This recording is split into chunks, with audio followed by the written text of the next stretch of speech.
اعوذ باللہ من الشیطان الرجیم بسم اللہ الرحمن الرحیم لقد نصرکم اللہ فی مواطن کثیرۃ ویوم حنین اذ اعجبتکم کثرتکم فلم تغن عنکم شیئا وضاقت علیکم الارض بما رحبت ثم ولیتم مدبرین ثم انزل اللہ سکینتہ علی رسولہ وعلی المؤمنین وانزل جنودا لم تروها وأنذب الذین کفروا وذلک جزاء الکافرین صدق اللہ العظیم۔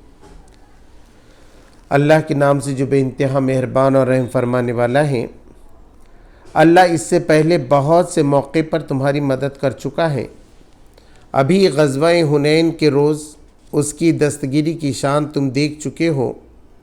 اس روز تمہیں اپنی کثرت تعداد کا غرہ تھا، مگر وہ تمہارے کچھ کام نہ آئی، اور زمین اپنی وسعت کے باوجود تم پر تنگ ہو گئی اور تم پیٹھ پھیر کر بھاگ نکلے۔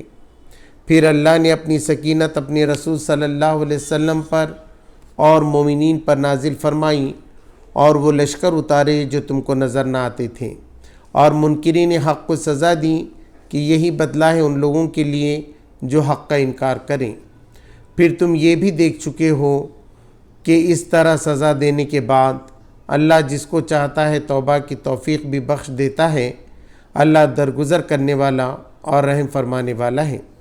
اے لوگوں جو ایمان لائے ہو، مشرکین ناپاک ہیں، لہٰذا اس سال کے بعد یہ مسجد حرام کے قریب نہ پھٹکنے پائیں، اور اگر تمہیں تنگ دستی کا خوف ہے تو بعید نہیں کہ اللہ چاہے تو تمہیں اپنے فضل سے غنی کر دے۔ اللہ علیم و حکیم ہے۔ جنگ کرو اہل کتاب میں سے ان لوگوں کے خلاف جو اللہ اور روز آخر پر ایمان نہیں لاتے، اور جو کچھ اللہ اور اس کے رسول صلی اللہ علیہ وسلم نے حرام قرار دیا ہے اسے حرام نہیں کرتے، اور دین حق کو اپنا دین نہیں بناتے۔ ان سے لڑو یہاں تک کہ وہ اپنے ہاتھ سے جزیہ دیں اور چھوٹے بن کر رہیں۔ یہودی کہتے ہیں کہ عزیر اللہ کا بیٹا ہے، اور عیسائی کہتے ہیں کہ مسیح علیہ السلام اللہ کا بیٹا ہے۔ یہ بے حقیقت باتیں ہیں جو وہ اپنی زبانوں سے نکالتے ہیں، ان لوگوں کی دیکھا دیکھی جو ان سے پہلے کفر میں مبتلا ہوئے تھے۔ خدا کی مار ان پر، یہ کہاں سے دھوکہ کھا رہے ہیں۔ انہوں نے اپنی علماء اور درویشوں کو اللہ کے سوا اپنا رب بنا لیا ہے، اور اسی طرح مسیح علیہ السلام ابن مریم کو بھی، حالانکہ ان کو ایک معبود کے سوا کسی کی بندگی کرنے کا حکم نہیں دیا گیا تھا، وہ جس کے سوا کوئی مستحق عبادت نہیں، پاک ہے وہ ان مشرکانہ باتوں سے جو یہ لوگ کرتے ہیں۔ محترم حضرات، میں نے ابھی آپ کے سامنے سورہ توبہ کے 4 رکوع کی پہلی 2 آیات کی تلاوت کی، اور 4 رکوع پورا ترجمہ پیش کیا، اور 5ویں رکوع سے بھی 2 آیتوں کا ترجمہ آپ کے سامنے پیش کیا کہ ان سے اس سے متعلق ہے۔ ہم دیکھ چکے ہیں کہ سورہ توبہ کے اندر یہ 5 رکوع اس وقت آ رہے ہیں جب حضرت علی رضی اللہ تعالیٰ عنہ نے اعلان کر دیا تھا کہ مشرکین اس کے بعد حج کے لیے نہیں آئیں گے، تو لوگوں کو یہ احساس ہوا تھا کہ شاید اس کی وجہ سے ہنگامہ برپا ہوگا، تو ایسا نہیں ہوا، اور اللہ تبارک و تعالیٰ نے مومنین کو بتا بھی دیا کہ ہمیشہ اللہ کی مدد ہی تمہارے ساتھ آتی رہی ہے، لہٰذا تم اللہ کی مدد پر بھروسہ کرو، اور اسی کا ذکر جو ہے اب اس کے اندر آ رہا ہے۔ فرمایا گیا لقد نصرکم اللہ فی مواطن کثیرہ ویوم حنین، حقیقت یہ ہے کہ اللہ تبارک و تعالیٰ تمہاری مدد کر چکا ہے کئی میدانوں میں، اور حنین کے دن بھی، جب حنین کی جنگ ہوئی تھی، یہ ہوئی تھی سن 8 ہجری میں۔ جب مکہ فتح ہوا تو نبی صلی اللہ علیہ وسلم کے ساتھ 10,000 صحابہ اکرام رضی اللہ تعالیٰ عنہم تھے، اور بہت آسانی سے مکہ فتح ہوا۔ اب سوچا گیا کہ اس کے بعد حنین بھی فتح ہونا چاہیے، اور 2000 لوگ ایڈ ہو گئے، اور 12,000 کا لشکر جو ہے حوازن حنین پہنچا جو طائف اور مکہ کے بیچ میں ہے، اور وہاں حوازن قبیلے کے لوگ رہتے تھے۔ ہوا یہ کہ انہوں نے ایسی تیر بازی کی کہ مسلمان تتر بتر ہو گئے اور پیٹ پھیر کر بھاگنے لگے۔ صرف نبی کریم صلی اللہ علیہ وسلم اور کچھ صحابہ تھے جو بالکل جمے رہے اور انہوں نے مقابلہ کیا، اس کے بعد سب لوگ آ گئے۔ اسی کی طرف یہاں ذکر ہے کہ اللہ تبارک و تعالیٰ کتنی مدد تمہاری کر چکا۔ تم یہ سمجھ رہے تھے کہ اس کے وجہ سے خانہ جنگی ہوگی، تو ایسا تو کچھ بھی نہیں ہوا۔ یہ 9 ہجری میں آیتیں نازل ہوئی تو بتایا گیا کہ بلکہ اللہ تبارک و تعالیٰ توبہ کی توفیق بھی دیتا ہے اور تمہاری طاقت کو بھی وہ بڑھا رہا ہے۔ تو یہاں پر بتایا گیا کہ یقیناً اللہ نے تمہاری مدد کی ہے کئی میدانوں میں، اور خاص کر حنین کے دن۔ اذ اعجبتکم کثرتکم، کہ جب کہ تم کو غرہ تھا اپنی تعداد پہ کہ اب تو ہم 12,000 ہیں، حالانکہ وہ چند لوگوں نے، چند 100 لوگوں نے تم کو بالکل پیچھے پھیر دیا اور تم پیٹ پھیر کر بھاگنے لگے۔ فلم تغنی عنکم شیئا، اور کوئی چیز تمہارے کام نہ آئی۔ وضاقت علیکم الارض بما رحبت، اور زمین اپنی پوری وسعتوں کے باوجود تم پہ تنگ ہو گئی۔ اتنی زمین تھی، اتنی تعداد تھی، لیکن تمہارے لیے تو تنگی ہو گئی۔ جب تیر آئے تو تم بکھر گئے۔ ثم ولیتم مدبرین، اور تم پیٹ پھیر کر بھاگنے لگے۔ ثم انزل اللہ سکینتہ علی رسولہ وعلی المؤمنین، تو اس کے بعد اللہ تبارک و تعالیٰ نے سکینت عطا فرمائی کہ ایک اطمینان کی کیفیت۔ اصل میں کیا ہوتا ہے، انسان کوئی پریشانی بہت بھاگ دوڑ میں آ جاتا ہے، کوئی بیمار ہے تو اس کی گھبراہٹ پہلے ہوتی ہے اور اس میں کچھ غلط قدم اٹھا لیتا ہے، تو اللہ تبارک تعالیٰ کہتا ہے کہ ایسی چیزوں پہ گھبرانے کی بات نہیں رہتی۔ جنگ میں بھی سکون کے ساتھ کرنا چاہیے۔ پہلے بتا دیا کہ زندگی موت تو اللہ تبارک تعالیٰ کے ہاتھ میں، اب اطمینان سے بیٹھ کر آپ ڈیسیجن لیجئے تو آپ کام کر سکتے ہیں۔ تو اللہ تبارک تعالیٰ نے یہ سکینت نبی صلی اللہ علیہ وسلم پہ اتاری اور مومنین پہ اتاری۔ وَأَنزَلَ جُنُودًا لَمْ تَرَوْهَا، اور ایسے لشکر اتارے جو تم کو نظر نہیں آتے تھے۔ فرشتے عام لوگوں کو نہیں نظر آئے، کبھی صحابہ کو نظر نہیں آئے کہ فرشتے آ کے لڑ رہے ہیں، وہ تو صرف حضور صلی اللہ علیہ وسلم کو معلوم ہو سکتا تھا، نبی کو معلوم ہو سکتا تھا، انہیں نظر آتے تھے۔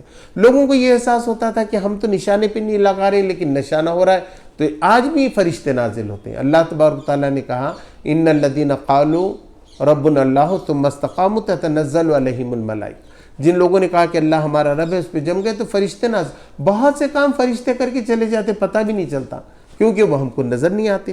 تو اللہ تبارک تعالیٰ نے فرمایا کہ ہم نے ایسے لشکر تمہارے لیے اتارے جو تم کو نظر نہ آتے تھے۔ وَعَذَّبَ الَّذِينَ كَفَرُوا، اور سزا دی کافروں کو ان کے گناہوں کی۔ وَذَلِكَ جَزَاءُ الْكَافِرِينَ، اور یہی بدلہ ہے کافروں کا جو انکار کرتے ہیں، خدا کو نہیں مانتے، رسول کو نہیں مانتے ہیں، اور اس کو آگے تفصیل سے بیان بھی کیا گیا۔ ثم یتوب اللہ من بعد ذلک علی من یشاء، اس کے بعد اللہ تبارک و تعالیٰ متوجہ ہوا کچھ لوگوں پر جس پہ چاہا۔ تو ایسا نہیں ہوا کہ سب جھگڑے کو آ گئے، تم یہ سمجھ رہے تھے کہ خانہ جنگی ہو جائے گی، ایسا نہیں ہوا، بلکہ کئی لوگوں نے جو ہے نا اسلام قبول کر لیا۔ اس کے بعد یہاں حوازن کے ساتھ بھی ایسی ہوا کہ انہوں نے خوب مقابلہ کیا نبی صلی اللہ علیہ وسلم کا، لیکن جنگ ختم ہونے کے ساتھ نبی کریم صلی اللہ علیہ وسلم نے بڑی مہربانی ان پہ کی، کہا کہ نہیں، یہ جائیدادیں تمہارے اپنے قبضے میں رہنے دو اور ہمارے ماتحت صرف تم کو چلنا ہے۔ تو ان کو تو بڑا تعجب ہوا، انہوں نے کہا کہ 12,000 کا لشکر، اس کے باوجود تو ہمارے ساتھ بہت برا سلوک ہونا چاہیے تھا، لیکن نبی کریم صلی اللہ علیہ وسلم کی مہربانی دیکھ کر ان پورے قبیلے نے اسلام قبول کر لیا۔ تو اللہ تبارک تعالیٰ کہہ رہا ہے کہ سب مشرک نہیں رہیں گے۔ یہاں بھی آج بھی ہم اپنے ملک کے اندر دیکھ رہے ہیں، تو ہم دیکھ رہے ہیں کہ جیسے جیسے اسلام پھیل رہا ہے، سچی بات آ رہی ہے تو لوگ دین کو قبول کرتے ہیں، تو وہاں بھی بڑی تعداد میں لوگوں نے دین اسلام کو قبول کیا۔ واللہ غفور الرحیم، اللہ تبارک تعالیٰ تو معاف کرتا ہے، چاہے کسی نے مسجد توڑی ہو، اللہ کے رسول کے ساتھ کوئی معاملہ کیا ہو، لیکن اگر وہ معافی چاہتا ہے، اللہ کی پناہ میں آنا چاہتا ہے اور اسلام قبول کرنا چاہتا ہے، اللہ کی بات ماننا چاہتا ہے، تو اللہ معاف کرنے والا اور رحم کرنے والا ہے۔ یا ایھا الذین آمنوا انما المشرکون نجس، اے لوگوں جو ایمان لائے ہو، یہ مشرک ناپاک ہیں۔ تو ناپاک کا مطلب کیا ہے؟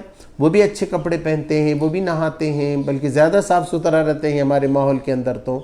تو آدمی پاک ہوتا ہے پہلے کلمے سے، اول کلمے طیب لا الہ الا اللہ محمد رسول اللہ، پہلا کلمہ پاکی کا، اللہ کے سوا کوئی عبادت کے لائق نہیں ہے اور محمد صلی اللہ علیہ وسلم اللہ کے رسول۔ یہ جب کوئی عقیدے کو مان لیتا ہے تو اس کا عقیدہ پاک ہوتا ہے، تو ان کا عقیدہ ناپاک ہے۔ وہ کبھی سمجھتے ہیں کہ خدا کے سوا بھی کوئی اور طاقتیں ہیں، ان کو سب معلوم نہیں کہ مرنے کے بعد کیا ہوگا، بہت سی چیزیں، چاہے کتاب ہو، فرشتے ہو، اس پہ ابھی وہ ایمان نہیں لاتے، روح ہے، تو یہ ساری باتیں ان کو نہیں معلوم ہے، تو اس کے امکانات زیادہ ہیں کہ پھر وہ شرک کر بیٹھیں۔ اس لیے کہا کہ وہ کسی سے بھی ڈر جائیں گے اور پھر وہی پوجا پدھتی شروع ہو جائے گی جو یہاں کی گئی تھی، جبکہ ابراہیم علیہ السلام نے صرف اس کو خدا کا گھر بنایا گیا تھا۔ یہ مسجد حرام کے سلسلے میں آیتیں ہیں۔ تو بتایا گیا کہ فلا یقرب المسجد الحرام بعد عامہم ھذا، تو اب وہ مسجد حرام کے قریب نہ آئے اس سال کے بعد۔ اب اس میں کیا کوئی مشرک نہیں جا سکتا؟ مکہ کے اندر کعبۃ اللہ کے پاس جا سکتا ہے کہ نہیں؟ ابو حنیفہ رحمۃ اللہ علیہ یہ کہتے ہیں کہ وہ عبادت کے لیے نہیں آ سکتے، حج کے لیے نہیں آ سکتے، مگر کوئی انجینئرنگ کا کام ہے اور کسی عیسائی کو بلانا ہے، یہودی کو، کسی مشرک کو بلانا ہے، تو آپ اس کو وہاں بلا سکتے ہیں۔ کوئی ڈاکٹر کی ضرورت پڑ رہی ہے، کوئی ایسا آدمی ہے جس کا وہاں آنا جانا ضروری ہے، تو اس کو آپ لا کر واپس لے کے جا سکتے ہیں۔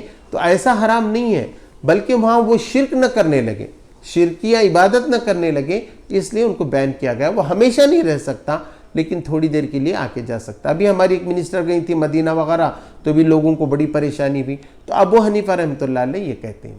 دوسری بات یہ ہے کہ شافعی رحمۃ اللہ علیہ یہ کہتے ہیں کہ یہ مسجد حرام کے لیے ہے خاص، اور دوسرا جو ہے دوسری مسجدوں کے لیے یہ حکم نہیں ہے۔ مگر اور مالک رحمۃ اللہ علیہ تو یہ کہتے ہیں کہ کسی بھی مسجد کے اندر مشرک کو ایڈمیشن نہیں، آ نہیں سکتا وہ۔ تو اس سے کوئی بھی اتفاق نہیں کرتا۔ لوگوں نے کہا کہ نہیں، کیونکہ حضور صلی اللہ علیہ وسلم خود اس آیتوں کے اترنے کے، ان آیتوں کے اترنے کے باوجود مسجد نبی میں مشرکین کو بلاتے تھے، یہودی نصارہ سب آتے، اور وہ اپنی طریقے سے عبادت بھی کرتے تھے وہاں پر۔ وہ تھوڑی دیر کے لیے مہمان رہتے تھے، ان کو جیسی نماز پڑھنی ہے ویسی نماز پڑھتے، عبادت کرتے، وہ چلے جاتے۔ تو اس سے اتفاق نہیں کیا گیا، بلکہ دوسری مسجدوں میں تو لوگوں کو بلانا چاہیے، بتانا چاہیے، تاکہ اسلام کا تعارف جو ہے ہو سکے۔ وَإِنْ خِفْتُمْ عَائِلَةً فَسَوْفَ يُغْنِيكُمُ اللَّهُ مِنْ فَضْلِهِ إِنْ شَاءَ، اور تمہیں اگر ڈر ہو کہ تم کو غریبی آ جائے گی، یہ لوگوں سے ریلیشن توڑ دیں گے ہم، تو ہمارا بزنس بند ہو جائے گا، تو اللہ تبارک تعالیٰ نے کہا کہ ایسا مت کیجیے۔ اللہ تبارک تعالیٰ اگر چاہے گا تو اپنے فضل سے، اپنی مہربانی سے تم کو امیر کرے گا۔ آج دیکھیے کتنے امیر ہو گئے لوگ، یہ ساری آج 1500 سال کے باوجود بھی وہی قانون چل رہا ہے جو قرآن مجید نے بتایا، اس میں کوئی مشکل، کوئی رکاوٹ نہیں آئی، اور الحمدللہ لوگ غنی ہوئے۔ ان اللہ علیم حکیم، بے شک اللہ تبارک تعالیٰ جاننے والا اور حکمت والا ہے۔ قاتل الذین لا یؤمنون باللہ ولا بالیوم الآخر ولا یحرمون ما حرم اللہ ورسولہ ولا یدینون دین الحق من الذین اوتوا الکتاب حتی یؤتوا الجزیۃ عن ید وہم صاغرون، اور تم جنگ کرو ان لوگوں سے جو ایمان نہیں لاتے اللہ پہ، حالانکہ وہ کہتے تھے کہ ہم ایمان لائے۔ یہودی کہتے تھے ہم خدا پہ ایمان لاتے، اور عیسائی بھی کہتے تھے، مگر وہ کیوں نہیں، ان کا ایمان معتبر کیوں نہیں تھا؟ اس لیے میں نے وہ دو آیتیں آپ کے سامنے آگے کی پڑھی ہیں 5ویں رکوع میں، اس کو جو ڈسکرپشن سے کیا ہے، یہ آخری آیت ہے اس رکوع کی، لیکن آگے کی 2 آیتوں کے اندر پھر جو ہے وہ چیزیں وضاحت کے ساتھ بتائی گئی۔ تو کہا کہ ان لوگوں کے ساتھ تو لڑو جو ایمان نہیں لاتے اللہ پر اور آخرت کے دن پر، اور اس کے بعد جو چیزیں حرام کی ہیں اللہ نے اور اس کے رسول نے، اس کو حرام نہیں کرتے۔ اب وہ سود کھاتے ہیں، یہودی یہ کہتے تھے سود بھی کیا ہے، ایک تجارت ہی ہے، ہم تو اس کو نہیں چھوڑنے والے۔ عیسائی بھی آج پوری دیکھیے بینکنگ سسٹم وغیرہ پوری سود پہ نربھر ہو گئی ہے، حالانکہ توریت اور انجیل میں بھی اس کو منع کیا گیا تھا، اور قرآن میں بھی۔ اب قرآن کی بھی اگر کوئی بات نہیں مانتا اور کہتا کہ میں قرآن کو تو مان رہا ہوں لیکن سود کا تو کاروبار وہ کر رہا ہے، تو اس پہ غور کرنا چاہیے، پوچھنا چاہیے اس کے سلسلے میں کہ کتنی بری بات ہے۔ تو بتایا گیا کہ ایمان لانے میں یہ بھی داخل ہے کہ اللہ جس کو حرام کرے اس کو حرام سمجھے، اور جس کو حلال اس کو حلال، یعنی مردار نہیں کھا سکتے آپ۔ اب آپ کہیں گے کہ زندہ کیا مردہ کیا، وہ مرغیاں مری ہوئی تھیں اس کے باوجود کاٹ کے ڈال دیا، بالکل حرام ہو گیا۔ اور کوئی گر کر مرا ہے، کٹ کے مرا ہے، سنگ لگ کے مرا ہے، گلا گھٹ کے مرا ہے، سورہ مائدہ میں اس کی پوری تفصیل بتائی گئی۔ اور اللہ کے سوا کسی اور کے نام پہ جو ہے کاٹا گیا ہے، ذبح کیا گیا ہے، وہ بھی آپ نہیں کھا سکتے۔ تو یہ سب کو اگر کوئی مانتا ہے تو یہاں ان آیتوں کی روشنی میں وہ ایمان والا ہے، اور اگر یہ سب نہیں مان رہا ہے تو اس کا ایمان معتبر نہیں ہے، یہاں بتایا جا رہا ہے۔ قاتل الذین لا یؤمنون باللہ ولا بالیوم الآخر ولا یحرمون ما حرم اللہ ورسولہ ولا یدینون دین الحق، اور وہ دین حق کو قبول نہیں کرتے، وہ اپنی پرمپراؤں پہ، اپنی باپ دادا کے طریقے پہ ہی رہنا چاہتے ہیں۔ قرآن میں کیا بات آئی ہے، نبی صلی اللہ علیہ وسلم کی احادیث میں کیا باتیں آئی ہیں، اس کو وہ قبول نہیں کرنا چاہتے۔ تو کہا لڑو ایسے لوگوں کے ساتھ۔ من الذین اوتوا الکتاب، چاہے وہ اہل کتاب میں سے ہوں، وہ کہتے ہوں کہ ہم کتاب کے ماننے والے ہیں، ہم موسیٰ علیہ السلام کے ماننے والے ہیں، ہم عیسیٰ علیہ السلام کے ماننے والے ہیں، لیکن نہ آخرت کے دن پہ بھروسہ رکھتے، یہ بھی نہیں رکھتے کہ قیامت ہے اور اس کے بعد وہاں حساب کتاب ہوگا، جنت اور دوزخ ہے، اس سے بھی وہ نکل گئے۔ تو پھر کیسے مسلمان ہیں وہ، کیسے ایمان والے ہیں؟ حتیٰ یؤتوا الجزیۃ عن ید وہم صاغرون، اور وہ اپنے ہاتھ سے جزیہ ادا کریں اور چھوٹے بن کر رہیں۔ اسلام یہ کہتا ہے کہ ایک کافر کو، مشرک کو اپنے عقیدے پہ تو باقی رہنے کی اجازت ہے، لیکن وہ حکومت کے اندر سب کو پابند نہیں کر سکتا، کیونکہ وہ خود اللہ کو نہیں مان رہا ہے، تو وہ کیسے انصاف قائم کرے گا، کیسے عدل قائم ہوگا، کیسے انصاف قائم ہوگا؟ اس لیے کہا کہ نہیں، تم ماتحت رہو۔ اب لوگوں نے کیا کیا، بہت معافی مانگی ہے آزادی کے وقت بھی اور اس سے پہلے بھی، کہ صاحب یہ جزیہ غلط تھا کہ صحیح ہے۔ اب قرآن مجید میں آ گیا اور اللہ نے کہا کہ جو کافر مشرک ہیں، اب یہ جزیہ کہے گا تھا، تو مسلمان جو ہے اپنی زکوٰۃ دیتے ہیں، ہر سال 2.5% زکوٰۃ دیتے ہیں۔ غیر مسلموں سے زکوٰۃ نہیں لی جا سکتی، لیکن ملک کا انتظام چلانا ہے تو ان سے اتنا ہی ٹیکس جزیہ کے نام پہ لیا جاتا تھا، بجائے ان کو ثواب نہیں ملتا تھا اس کا، مگر ان کو ٹیکس بول کر دینا پڑتا تھا۔ دوسری بات ہے، جیسے آج اسرائیل کے اندر ہے کہ وہاں کے ہر مرد عورت کو فوج میں جانا ہی پڑتا ہے، اپنی حفاظت کرنی پڑتی ہے۔ تو یہاں بھی ایسی تھا کہ لوگ ہی لڑتے تھے، جب اس وقت کوئی فوج تو تھی نہیں، سارے مسلمان اگر کوئی ملک پہ مصیبت آئی تو لڑتے تھے۔ اب یہ جو غیر مسلم تھے وہ کیوں لڑیں گے مسلم اسلامی حکومت کی طرف سے؟ تو کہا کہ وہ لڑنے کا چارج بھی ہے جزیہ، ہم تم کو سیف رکھیں گے، ہم تم کو بچائے رکھیں گے۔ اس لیے اللہ تبارک و تعالیٰ نے بتایا کہ جزیہ وہ دیں گے اور سیف رہیں گے۔ ایک مرتبہ اسلامی حکومت میں ایسا ہوا کہ مسلمان حفاظت نہیں کر پا رہے تھے، تو انہوں نے جزیہ واپس کر دیا اور کہا کہ یہ جزیہ واپس ہم آپ کا ساتھ نہیں دے سکتے۔ تو انہوں نے کہا کہ اب ملک پہ آئی ہے، ہم آپ کے ساتھ لڑنے کے لیے جو ہے تیار ہیں۔ تو اس طریقے کے واقعات بھی ملتے ہیں، لیکن یہ آیت ہے کہ ایسے لوگوں کو حکمرانی کا حق حاصل نہیں ہوگا اسلامی حکومت میں، اور ان سے جزیہ لیا جائے گا اور ان کی حفاظت کی جائے گی۔ اب بتایا گیا کہ وہ ایمان کیوں نہیں لا رہے ہیں، تو کیا ان کے اندر بڑا مسٹیک کیا ہے، فالٹ کیا ہے، کیوں ایمان والے نہیں ہیں؟ بتایا گیا وقالت الیہود عزیر ابن اللہ، یہودی یہ کہتے ہیں کہ عزیر علیہ السلام جو تھے وہ اللہ کے بیٹے ہیں۔ وقالت النصارى المسیح ابن اللہ، اور نصارہ یعنی کہ عیسائی یہ بات کہتے ہیں کہ مسیح اللہ کے بیٹے تھے، عیسیٰ علیہ السلام اللہ کے بیٹے تھے۔ ذالک قولہم بافواہہم، یہ باتیں ہیں جو ان کی منہ سے نکلتی ہیں، یہ باتیں ہیں وہ جو اپنی زبان سے نکالتی ہیں۔ اتنی بری بات، اللہ ایکتا ہے، قل هو اللہ احد اللہ الصمد لم یلد ولم یولد ولم یکن لہ کفوا احد، کہہ دو کہ اللہ ایکتا ہے، کوئی اس کا شریک نہیں، اپنے آپ میں اکیلا ہے۔ لم یلد ولم یولد، اس نے کسی کو جنا نہیں ہے، اس کا کوئی بیٹا نہیں ہے، کہ اب بیٹا اس لیے ہونا ہے، خاندان اس لیے ہونا ہے، اولاد ہماری کہ ہمارے خاندان چلے، ہم دنیا میں نہیں رہنے والے، ہمارا خاندان کیسا چلے گا، اس لیے اولاد ہونا ہے۔ اللہ کو ایسا نہیں ہے، اللہ ہمیشہ زندہ و جاوید ہستی ہے، تو اس کو اب بیٹے کی کیا ضرورت ہے، بیٹی کی کیا ضرورت ہے، ساری مخلوق کو وہی پیدا کرتا ہے۔ تو اللہ کو کوئی بیٹا بیٹی نہیں ہے، اس کی کوئی اولاد نہیں ہے۔ ولم یولد، اور نہ اس کو کسی نے جنا، اس کو ماں باپ بھی نہیں ہے، وہ اپنے آپ میں پوری طاقت ہے، ایسا نہیں کہ کسی نے اس کو پیدا کیا اس لیے وہ پیدا ہوا۔ تو یہ عقیدہ رکھنا ضروری ہے۔ جبکہ یہودی یہ کہہ رہے ہیں کہ عزیر اللہ کے بیٹے ہیں، اور عیسائی کہہ رہے ہیں کہ عیسیٰ علیہ السلام اللہ کے بیٹے ہیں۔ اب اس کے بعد تخلیق بھی ہے، وہ کہتے ہیں یہ اللہ بھی ہیں، اللہ کے بیٹے بھی ہیں، کبھی کہتے ہیں کہ 3 ہیں، ایک عیسیٰ علیہ السلام ہے، ایک اللہ ہے، ایک روح ہے، ثلاث، 3 کا عقیدہ ان کے پاس ہے۔ تو یہ ایمان میں شامل نہیں ہو سکتا۔ ایمان میں یہ ہے کہ اللہ کو بالکل ایسا مانا جائے کہ اور اللہ تبارک تعالیٰ بے نیاز ہے، اللہ الصمد، اللہ کو کسی کی ضرورت نہیں، سب اس کے محتاج ہیں، اللہ کسی کا محتاج نہیں ہے۔ اب اس کے بعد بتایا گیا کہ ذالک قولہم بافواہہم، یہ باتیں جو صرف اپنے منہ سے نکال رہے ہیں، منہ سے نکالنے کی بات ہے، اس میں حقیقت کچھ بھی نہیں۔ یضاہئون قول الذین کفروا من قبل، اور اسی طریقے کی باتیں پہلے جن لوگوں نے کفر کیا ہے وہ بھی کہتے رہے، وہ بھی ایسی باتیں پہلے کے کافر بھی کہتے رہے۔ تو جب وہ پہلے کے کافر تھے تو یہ بھی کافر ہوئے، مومن کہاں سے ہوئے؟ قاتلہم اللہ، اللہ کی مار پڑے ان پہ۔ کتنی بری بات، اللہ کو بہت غصہ آتا ہے۔ اللہ کہتا ہے کہ اللہ کو سب سے زیادہ اس پہ آتا ہے جب آدمی اس کے ساتھ شرک کرتا ہے اس کی بیوی بنا لیتا ہے، اس کا بیٹا بناتا ہے، جبکہ پوری کائنات کو وہ اکیلے چلا رہا ہے، اس کے اندر اسی کو کسی کی ضرورت نہیں. بہت برا ہے. اللہ نے خود کہا کہ اللہ کی مار ان پر. انا یوفکون، کہاں بہ کے چلے جا رہے ہیں، کہاں بھٹک رہے ہیں وہ، جبکہ صحیح راستہ ان کو معلوم ہونے کے باوجود، صحیح وحی آنے کے بعد، صحیح پیغمبر آنے کے بعد پھر بھی وہ بھٹکے چلے جا رہے ہیں.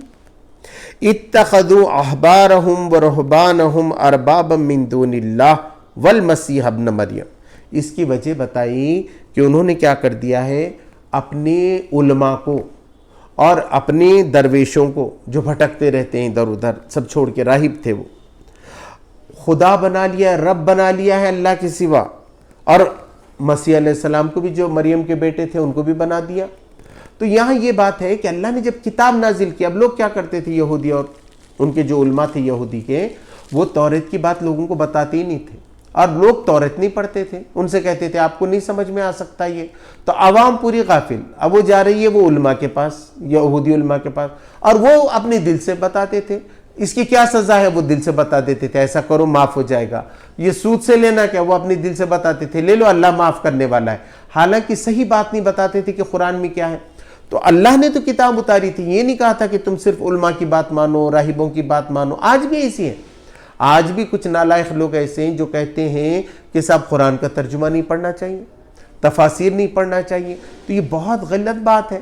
آپ پڑھیں گے، آپ علماء سے بالکل رہنمائی حاصل کیجئے، زیادہ ہوگا، لیکن اس سے آپ کا قرآن پڑھنا کہاں سے ختم ہو گیا. اب لوگ آتے ہیں تو صرف عربی میں قرآن پڑھ لیتے ہیں، مطلب معلوم نہیں ہے آگے قرآن میں کیا کہا گیا ہے. جبکہ آپ ایمان لائے اللہ پہ، تو اللہ کے احکام معلوم کرنا آپ پہ فرض ہے. تو اس کا آپ ترجمہ پڑھیے. زیادہ بہتر ہے کہ تھوڑا سا محنت کریں گے، آپ تو عربی سمجھ میں آ جائے گی، تو آپ عربی میں پڑھیں گے تو سارے احکام آپ پہ جو ہے واضح ہو جائیں گے. تو یہ کہا گیا کہ ان کو اللہ کو رب بنانا چاہیے تھا اپنا، تو انہوں نے کیا کر دیا، اپنے علماء کو، درویشوں کو، اور خود مسیح ابن مریم کو بھی. اب وہ اللہ کے بیٹے سے مدد مانگتے ہیں، چرچ میں جاتے ہیں تو کراس کرتے ہیں اور اسی سے مدد مانگتے ہیں، اس کے سامنے گھٹنے ٹیکتے ہیں. تو یہ چیز صحیح نہیں ہے. وما امروا الا لیعبدوا الہ واحدا، اس کے سوا نہیں کہ انہیں حکم دیا گیا تھا کہ وہ صرف ایک خدا کی عبادت کریں. الہ واحدا، وما امروا، انہیں کوئی حکم نہیں دیا گیا تھا، الا، مگر یہ، لیعبدوا الہ واحدا، کہ صرف ایک ہی خدا کی بندگی کرو. موسیٰ علیہ السلام کا بھی پیغام یہ تھا، عیسیٰ علیہ السلام کا بھی پیغمبر تھا، اور جتنے 1,24,000 پیغمبر پوری دنیا میں آئے، سب کا کہنا یہ تھا کہ صرف اللہ کی بندگی کرو، اس کا حکم مانو. حرام حلال کرنے کا حق اس کو ہے، تم کسی اور کو یہ اختیار نہ دو اور نہ خود لو. اللہ کا اختیار ہے حرام حلال کرنے کا، اسی کی بات مانو. لا الہ الا ہو، اس کے سوا کوئی خدا نہیں، کوئی ہے ہی نہیں اس کے سوا. اسی نے زمین بنائی، آسمان بنائی، سارے طاقتوں کا وہی زندگی دیتا ہے، موت دیتا ہے، مصیبت کی گھڑی میں آپ کی مدد کرتا ہے. اس کے سوا کوئی خدا نہیں. سبحانہ عما یشرکون، بہت ہی پاک ہے وہ، بہت ہی صاف ستھرا ہے اس شرک سے جو لوگ کر رہے ہیں. یہ لوگ شرک کر رہے ہیں، اللہ شریک کرنے والا نہیں ہے اپنے ساتھ، بلکہ وہ پاک ہے. اس لیے ہم سبحان اللہ، الحمدللہ، اللہ اکبر کہتے ہیں. تو یہاں پر جو ہے نا ہمارا درس ختم ہوتا ہے، اور الحمدللہ اس کے اندر جو باتیں بتائی گئی ہیں، ابھی اس کا ایک رکوع کی کچھ آیتیں باقی ہیں.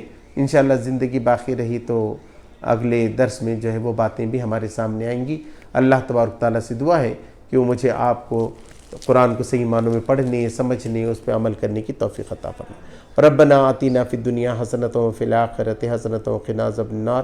سبحان ربک رب العزۃ عما یصفون وسلام علی المرسلین والحمد للہ.